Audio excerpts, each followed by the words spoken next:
गौरैया और घमंडी हाथी की कहानी। एक पेड़ पर एक चिड़िया अपने पति के साथ रहा करती थी। चिड़िया सारा दिन अपने घोंसले में बैठकर अपने अंडे सेती रहती थी और उसका पति दोनों के लिए खाने का इंतजाम करता था। वो दोनों बहुत खुश थे और अंडे से बच्चों के निकलने का इंतजार कर रहे थे। एक दिन चिड़िया का पति दाने की तलाश में अपने घोंसले से दूर गया हुआ था और चिड़िया अपने अंडों की देखभाल कर रही थी। तभी वहां एक हाथी मदमस्त चाल चलते हुए आया और पेड़ की शाखाओं को तोड़ने लगा। हाथी ने चिड़िया का घोंसला गिरा दिया, जिससे उसके सारे अंडे फूट गए। चिड़िया को बहुत दुख हुआ। उसे हाथी पर बहुत गुस्सा आ रहा था। जब चिड़िया का पति वापस आया, तो उसने देखा कि चिड़िया हाथी द्वारा तोड़ी गई शाखा पर बैठी रो रही है। चिड़िया ने पूरी घटना अपने पति को बताई, जिसे सुनकर उसके पति को भी बहुत दुख हुआ। उन दोनों ने घमंडी हाथी को सबक सिखाने का निर्णय लिया।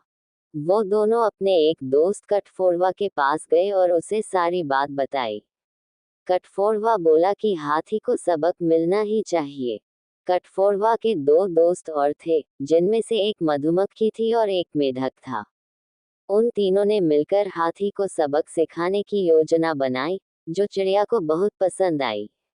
अपनी योजना के तहत सबसे पहले मधुमक्खी ने हाथी के कान में गुनगुनाना शुरू किया। हाथी जब मधुमक्खी की मधुर आवाज में खो गया, तो कठफोड़वे ने आकर हाथी की दोनों आंखें फोड़ दी।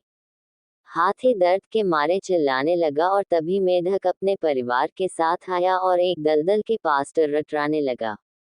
हाथी को लगा कि यहाँ पास में कोई तालाब होगा। वह पानी पीना चाहता था, इसलिए दलदल में जाकर फंसा। इस तरह चिड़िया ने मधुमक्खी, कठफोड़वा और मेढक की मदद से हाथी से बदला ले लिया। कहानी से सीख। बच्चों, इस कहानी से हमें ये सीख मिलती है कि एकता और विवेक का उपयोग करके बड़ी से बड़ी मुसीबत को हराया जा सकता है। नीले सियार की कहानी। एक बार की बात है, जंगल में बहुत तेज हवा चल रही थी। तेज हवा से बचने के लिए एक सियार पेड़ के नीचे खड़ा था और तभी उस पर पेड़ की भारी शाखा आकर गिर गई। सियार के सिर में गहरी चोट लगी और वो डर कर अपनी मान की ओर भाग गया।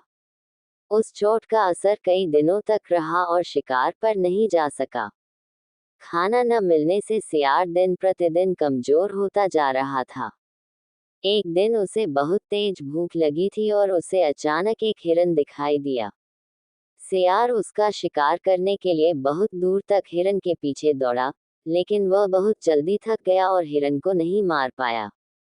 सियार पूरे दिन भूखा प्यासा जंगल में भटकता रहा, लेकिन उसे कोई मरा जानवर भी नहीं मिला, जिससे वह अपना पेट भर सके।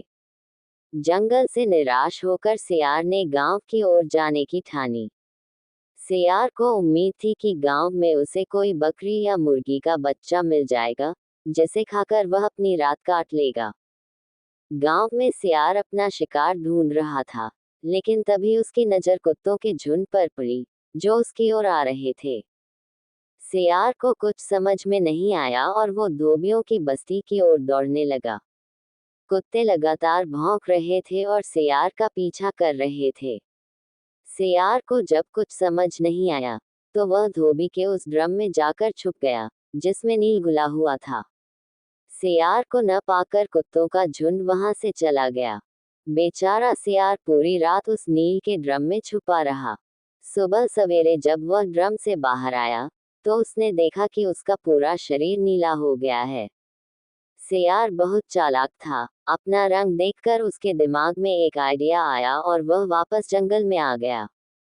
जंगल में पहुंचकर उसने ऐलान किया कि वह भगवान का संदेश देना चाहता है, इसलिए सारे जानवर एक जगह इकट्ठा हो जाएं।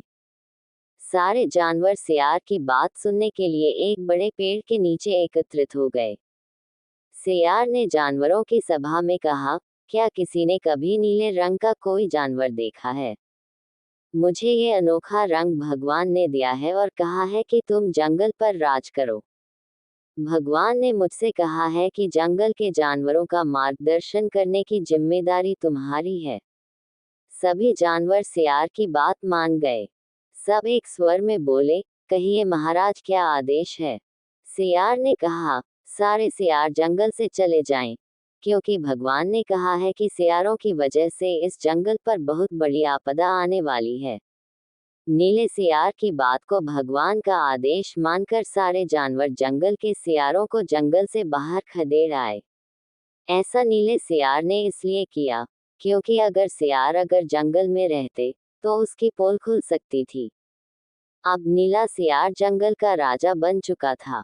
मोर उसे पंखा झलते और बंदर उसके पैर दबाते। सियार का मन किसी जानवर को खाने का करता, तो वह उसकी बलि मांग लेता।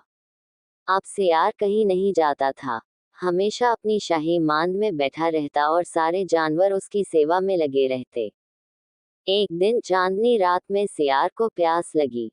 वह मांद से बाहर आया, तो उसे सियारों की आवाज सुनाई दी, जो दूर कहीं बोल रहे थे। रात को सियार हू हू की आवाज करते हैं, क्योंकि ये उनकी आदत होती है। नीला सियार भी अपने आप को रोक न सका। उसने भी जोर जोर से बोलना शुरू कर दिया। शोर सुनकर आसपास के सभी जानवर जाग गए। उन्होंने नीले सियार को हू हू की आवाज निकालते हुए देखा। तब उन्हें पता चला कि ये एक सियार है और इसने हमें बेवकूफ बनाया है। अब नीले सियार की पोल खुल चुकी थी। ये पता चलते ही सारे जानवर उस पर टूट पड़े और उसे मार डाला। कहानी से सीख, हमें कभी झूठ नहीं बोलना चाहिए। एक न एक दिन पोल खुल जाती है। किसी को भी ज्यादा दिनों तक बेवकूफ नहीं बनाया जा सकता है।